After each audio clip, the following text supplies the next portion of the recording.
Bismillahirrahmanirrahim. Assalamualaikum warahmatullahi wabarakatuh. Alhamdulillahirabbil alamin. Nahmaduhu ta'ala wa nasta'inuhu wa nastaghfiruhu wa natubu ilayhi. Wa na'udzu billahi min shururi anfusina wa min sayyiati a'malina. Man yahdihillahu fala mudilla lahu wa man yudlil fala hadiya lahu. Asyhadu an la ilaha illallah wahdahu la syarika lahu wa asyhadu anna Muhammadan 'abduhu la nabiyya wa la rasula ba'dahu amma ba'd.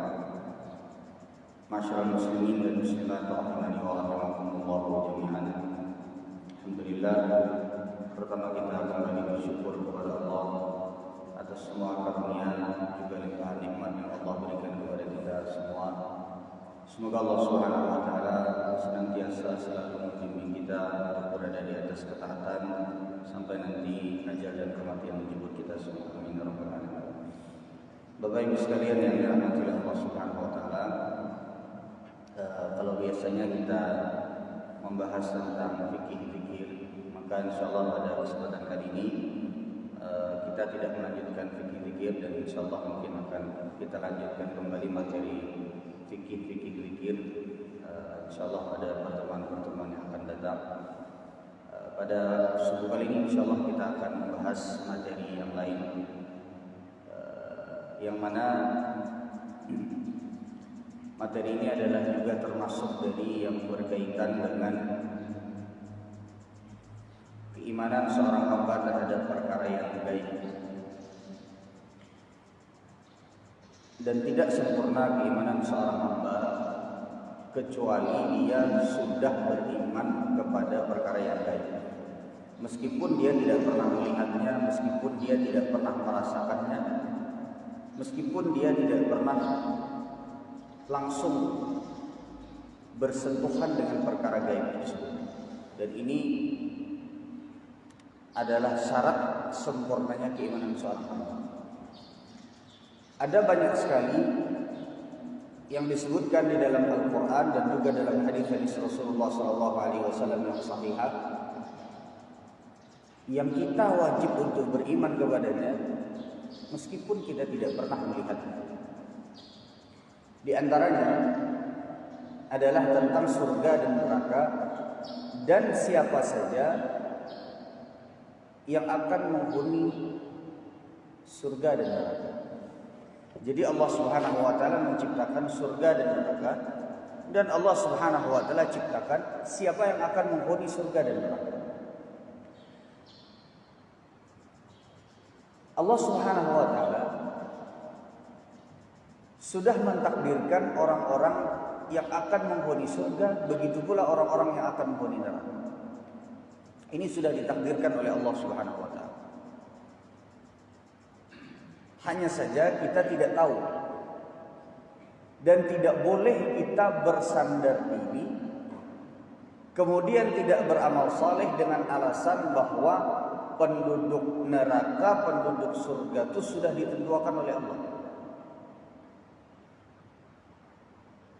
Lalu misalnya kita berpikir sia-sia kita beramal saleh, sia-sia kita taat kepada Allah.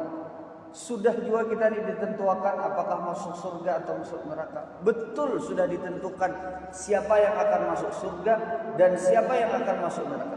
Tapi kita kada tahu siapanya. Dan wajib bagi kita berusaha untuk menjadi para penghuni surga. Itulah kenapa Allah Subhanahu wa taala memerintahkan kepada kita perintah-perintahnya dan melarang kepada kita larangan-larangannya, untuk menguji siapa yang berhak untuk menghuni surganya Allah Subhanahu wa taala. Makanya juga Nabi sallallahu alaihi wasallam mengatakan, "Wa idza sa'altumullaha fas'alul firdausil a'la." Bila kalian meminta kepada Allah, jangan tanggung-tanggung, minta surga Firdaus yang paling tinggi. Nah, Bapak Ibu sekalian yang dirahmati oleh Allah Subhanahu wa taala, dalam pembahasan surga dan neraka ada hal yang biasa dibahas oleh para ulama yang berkaitan dengan para penghuni surga dan para penghuni neraka. Dan ini wajib dipahami oleh setiap muslim, karena jangan sampai mereka keliru dalam permasalahan. Pembahasan tersebut adalah berkaitan dengan pembahasan ada orang-orang spesial khusus yang Allah Subhanahu wa taala haramkan atas mereka api neraka. Artinya api neraka tidak akan menyentuh mereka. Mereka akan dijauhkan dari api neraka. Juga api neraka Allah haramkan untuk menyentuh kulit mereka. Ini adalah orang-orang istimewa. Dan kita berharap kita termasuk ke dalam orang-orang yang Allah haramkan atas kita api neraka. Semua kita ingin selamat Pak dari api neraka. Siksanya di dalam api neraka itu sungguh sangat berat sekali. Orang sekali saja dicelupkan dalam celupan api neraka itu lupa semua kenikmatan yang pernah dia rasakan.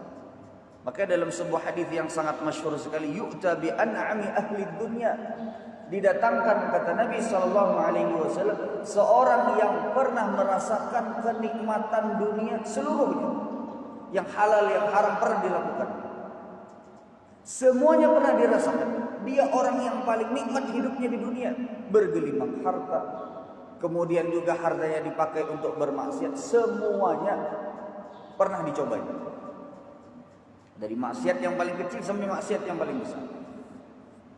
Didatangkan orang semacam itu, kemudian dicelupkan satu kali ke dalam celupan api neraka. Ditanya sama Allah Subhanahu wa taala, "Wahai fulan, hal marra bika na'imun qattun?" Apakah kau pernah merasakan atau apakah masih ada rasa kenikmatan yang tersisa yang pernah kau rasakan?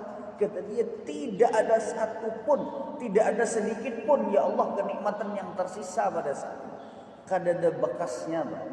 Kalau dicelupkan sekali saja, kayak pengen mencelupkan teh celup, sekali saja dicelupkan ke dalam api neraka itu, Bang, hilang semua kenikmatan yang pernah kita rasakan di dunia.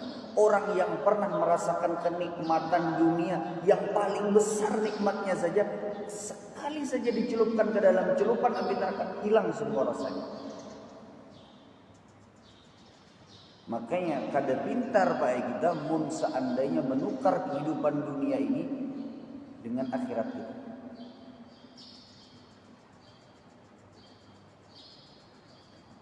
Nah ini Bapak Ibu sekalian yang dirahmati oleh Allah Subhanahu wa taala, orang yang paling merasakan kenikmatan dunia saja itu aja menyesal ketika dicelupkan satu kali ke dalam celupan api neraka. Apalagi kalau seandainya ini sekali Bapak.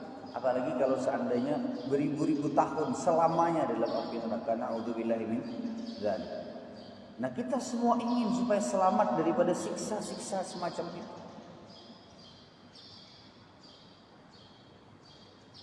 Dan ada orang-orang yang akan Allah Subhanahu wa taala selamatkan dari siksa semacam itu.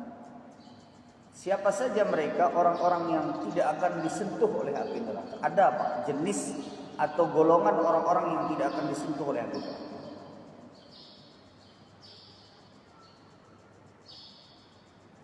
Siapa saja mereka? Yang pertama, ada kriterianya, ada sifat-sifat yang Rasul Shallallahu Alaihi Wasallam sebutkan terdapat pada diri mereka, atau ada amalan-amalan khusus yang membuat mereka akan diselamatkan dari api neraka.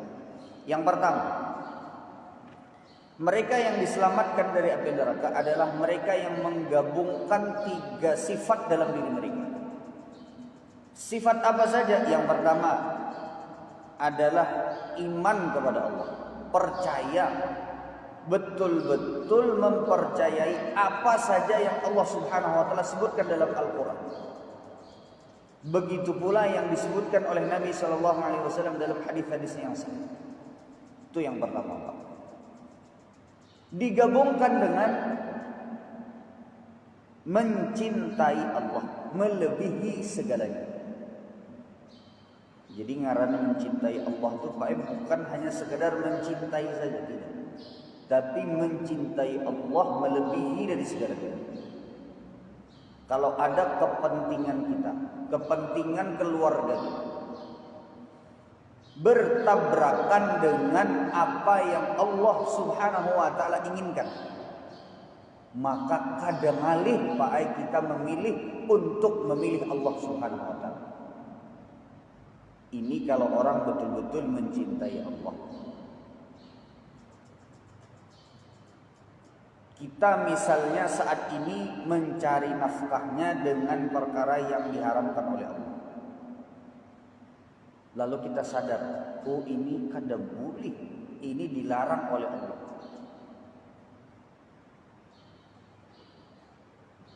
Maka tidak sulit kita untuk memilih Allah di dalam pilihan kita. Ini tandanya orang bujur-bujur mencintai Allah. Dulu kita tidak tahu bermuamalah dengan muamalah riba itu diharamkan oleh Allah. Setelah kita tahu bahwasanya Allah mengharamkan riba, maka tidak sulit kita untuk meninggalkan riba tersebut. Nah, ini baik kalau orang betul-betul mencintai Allah. Sifat yang ketiga adalah membenci kekufuran. Nah, jadi kalau orang sudah mengumpulkan 3 sifat ini dalam dirinya, dan ini bisa dirasa-rasa. Sudahkah kita misalnya betul-betul beriman kepada Allah? Yang kedua, mencintai Allah lebih dari segala. Yang ketiga, membenci kekufuran. Nah, 3 hal ini apabila tergabung dalam diri seorang hamba, maka dia akan dijauhkan dari siksa api neraka. Apa dalilnya? Dalam sebuah hadis yang diriwayatkan oleh Imam Ahmad di dalam Musnad. Nabi sallallahu alaihi wasallam menyebutkan, "Salasun man kunna fihi hurrima 'alan nari wa hurimatin naru 'alaihi." Ada 3 hal kata Nabi sallallahu alaihi wasallam yang siapa saja 3 hal tersebut ada pada dirinya. Jadi ada pada diri seseorang, terkumpul pada diri seseorang. Maka kata Nabi sallallahu alaihi wasallam, Allah akan jauhkan dia dari api neraka, dan api neraka pun Allah haramkan untuk menyentuhnya. Kalau sudah dijauhkan dari api neraka, berarti tempatnya di mana? Di dalam surga. Ini konsekuensinya. Kata Nabi sallallahu alaihi wasallam, iman billah, yang pertama beriman kepada Allah, yang kedua wa hubbullah, mencintai Allah, yang ketiga wa ayyulqa fin nari fayuhraqa ahabbu ilaihi min ayyarji'a fil kufur.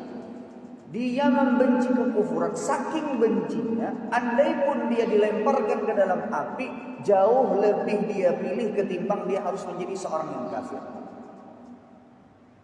Nah, ini 3 hal apabila terkumpul pada diri seseorang, maka dia akan dijauhkan dari api neraka, dan api neraka pun Allah haramkan untuk menyentuh.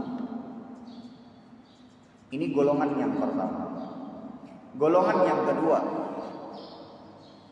mereka yang akan dijauhkan dari api neraka, atau Allah akan haramkan api neraka untuk menyentuh mereka, adalah orang-orang yang menjaga sholat fardu mereka. Orang-orang yang menjaga sholat fardu mereka. Nabi SAW bersabda, jadi menjaga sholat fardu itu baik artinya mengerjakan dengan sesempurna mungkin, dengan sebisa mungkin, sesuai dengan apa yang Allah inginkan, sesuai dengan tuntunan Nabi Muhammad SAW, sesuai dengan apa yang dikerjakan oleh Nabi Muhammad SAW. Itu diantara kriteria orang yang menjaga sholat yang akan dijauhkan dari api neraka.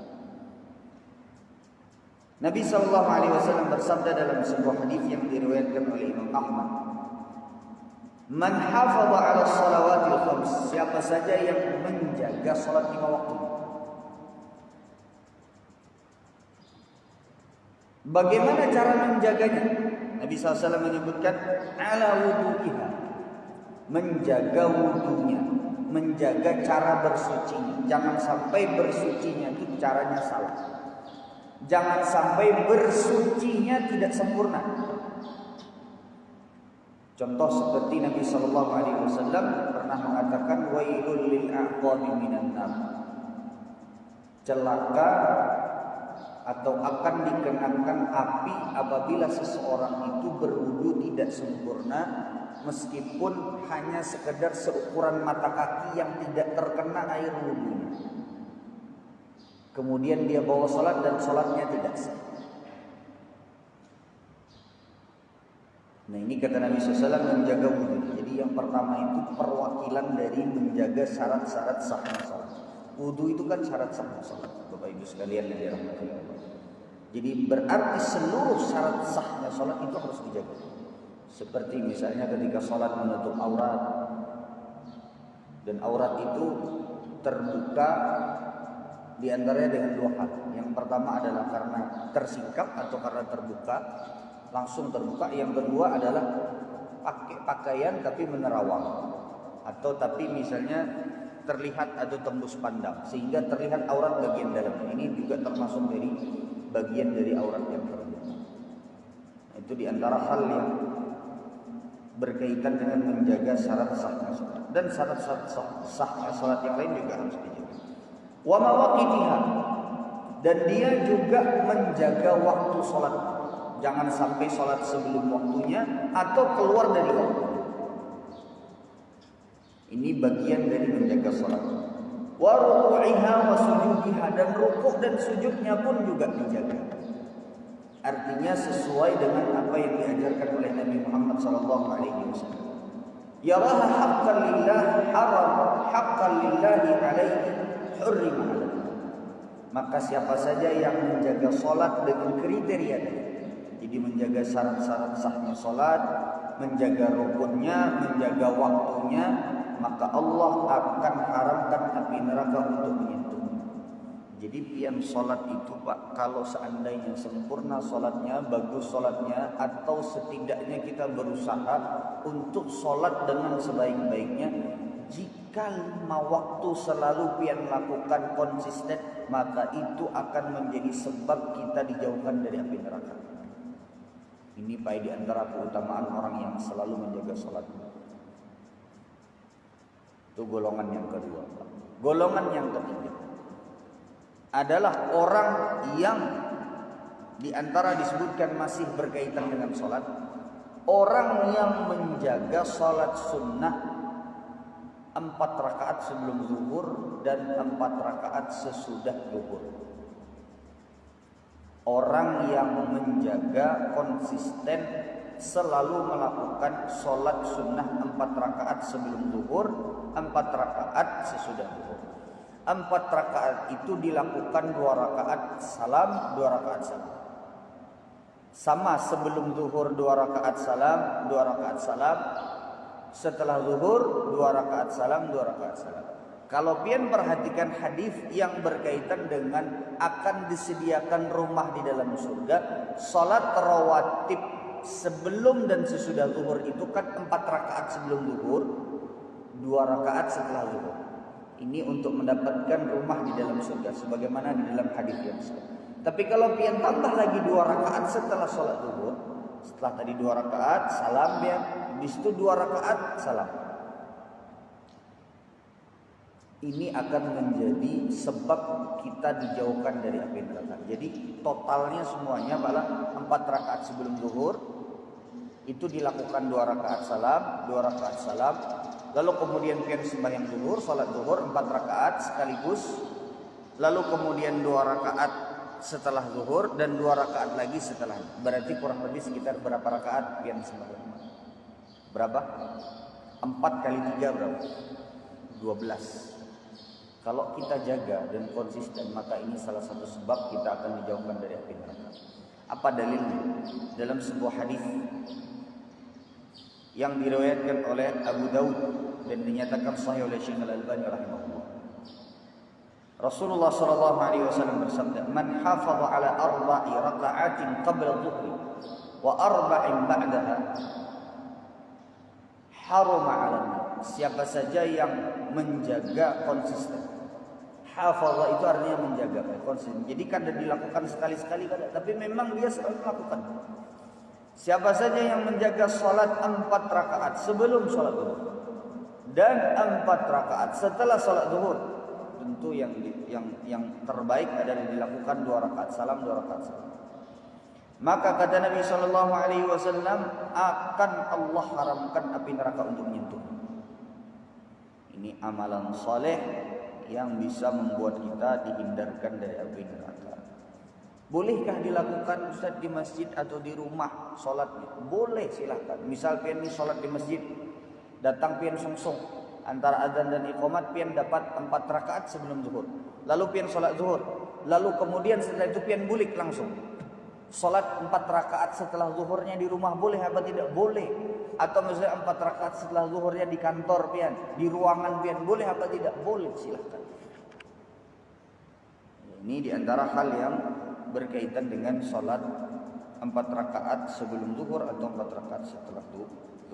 Baik. Ini yang ketiga adalah golongan yang ketiga. Kalau golongan yang pertama tadi adalah yang menggabungkan 3 sifat tadi. Yang pertama beriman, yang kedua mencintai Allah, yang ketiga adalah membenci kekufuran. Ini golongan yang pertama. Golongan yang kedua adalah mereka yang menjaga salat 5 waktunya.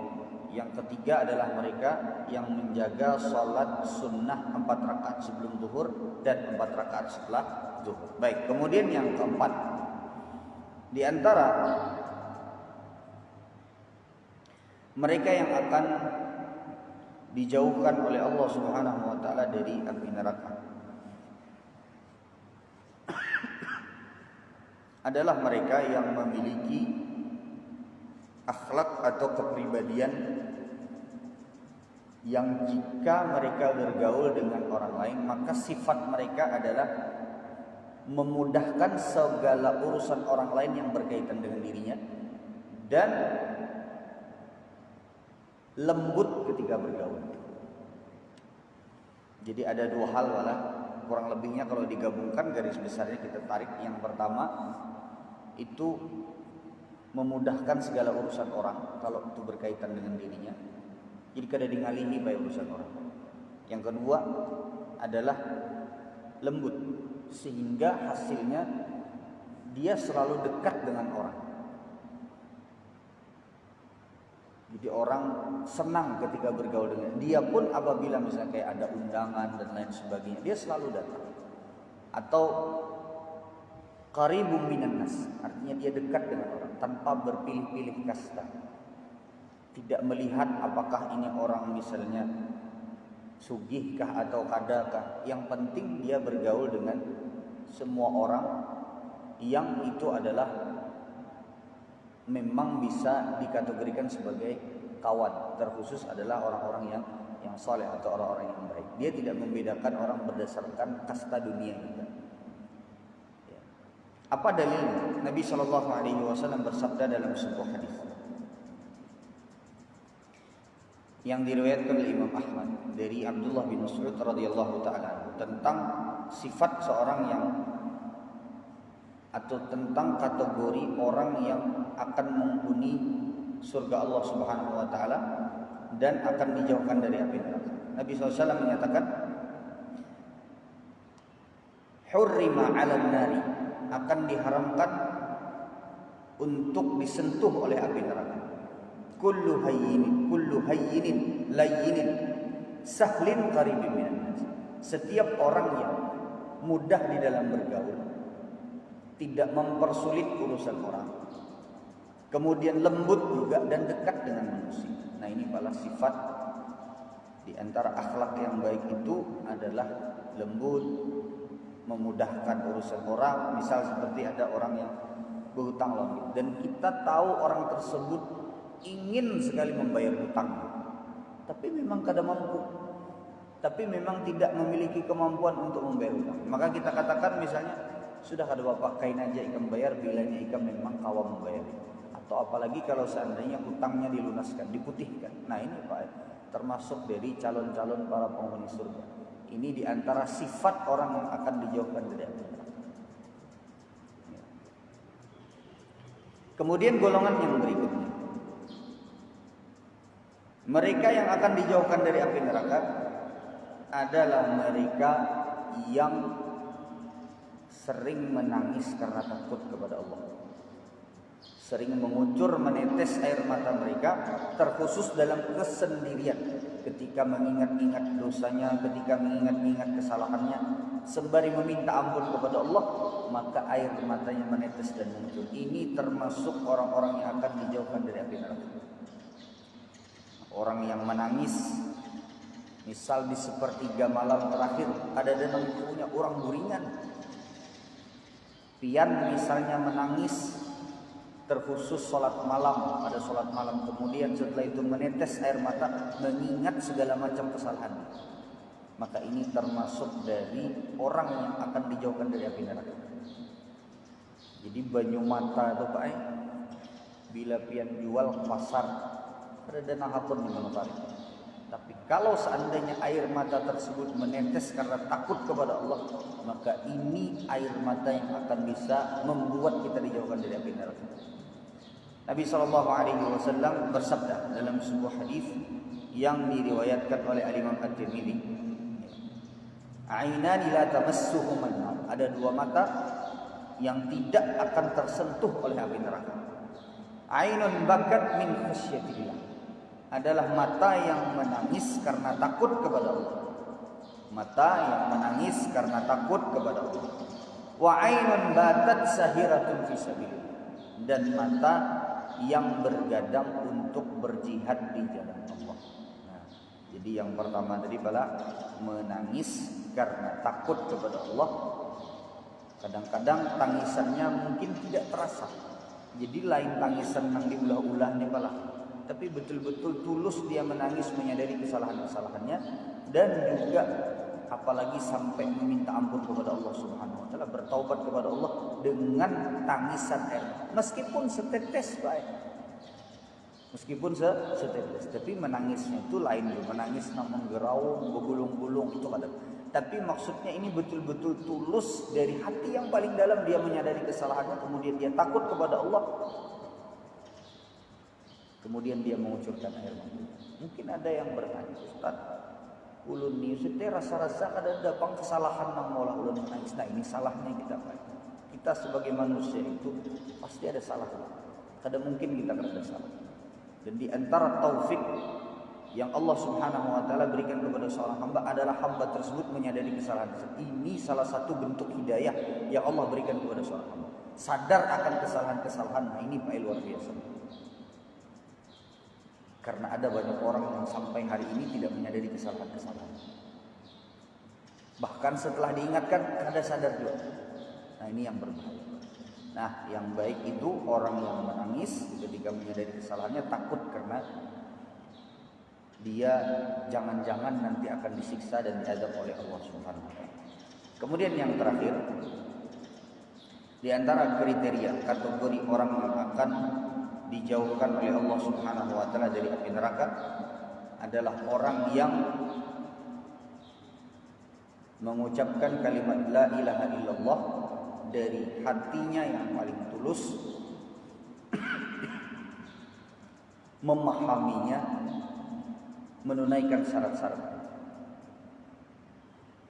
Jadi orang yang mengucapkan, sering dia berzikir la ilaha illallah, terkhusus apalagi kalau seandainya dia diberikan taufik oleh Allah mampu untuk mengucapkan kalimat la ilaha illallah itu di akhir kehidupan. Ini luar biasa sekali.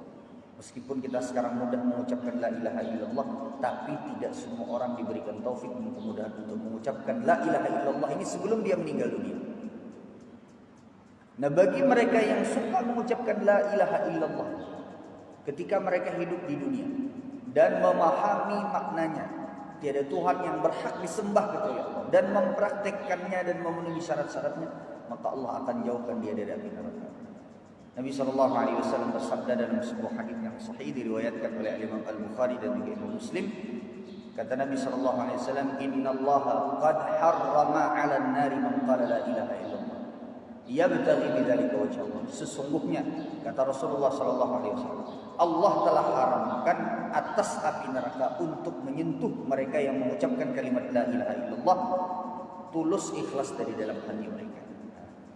Ini Bapak Ibu sekalian yang dirahmati oleh Allah Subhanahu wa taala adalah mereka yang masuk dalam kategori akan dijauhkan dari api neraka, dan kita berharap semoga Allah Subhanahu wa taala menjadikan kita orang-orang yang akan dijauhkan dari api neraka, dan semoga Allah Subhanahu wa taala memasukkan kita ke dalam surganya kelak, dan semoga Allah Subhanahu wa taala memberikan taufik kepada kita baik dalam kehidupan dunia kita ataupun nanti juga dalam kehidupan akhirat kita.